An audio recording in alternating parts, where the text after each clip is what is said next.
Hello everyone, welcome back to the channel. In this video, we will discuss checkbox in Power Apps in Dynamic 365. First, let me explain what a checkbox is.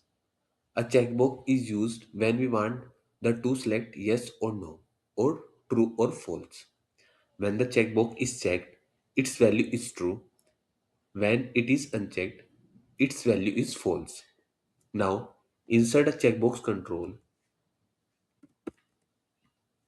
So I am using the classic one. Select the checkbox, go to the text property and remove the existing text and add enable email notification. Now insert one more checkbox.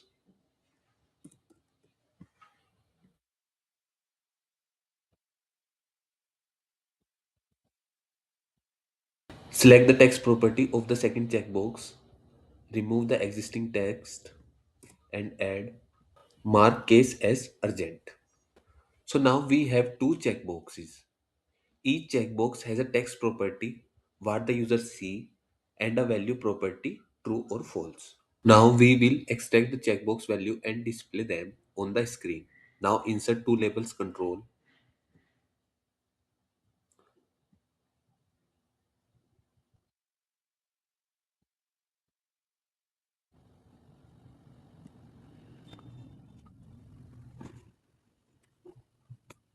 Select the first label, go to the text property, remove the existing value and add.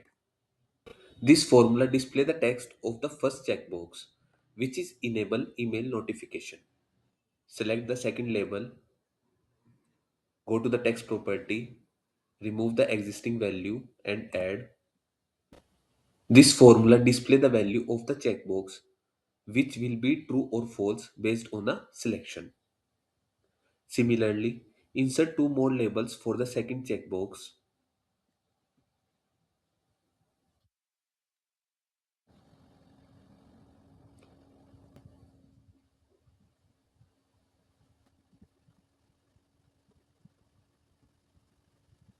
Select the first label and set the text property and remove the existing one.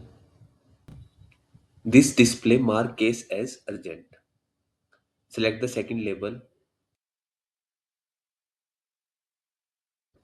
and set the text property. Remove the existing one and add. This show whether the checkbox is checked true or unchecked false. Now, to improve the UI, add some color to the label using the color or fill property. Now fill the color.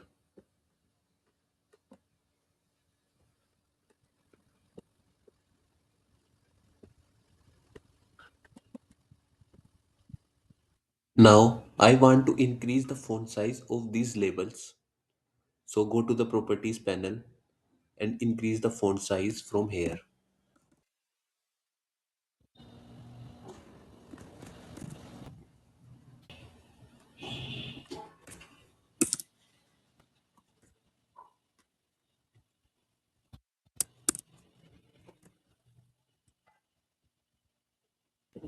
Now preview the app. If I check enable email notification, the value become true.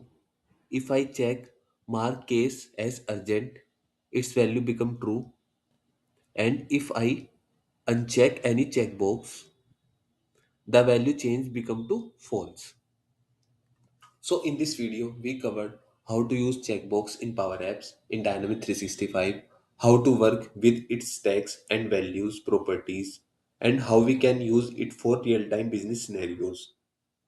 Thanks for watching.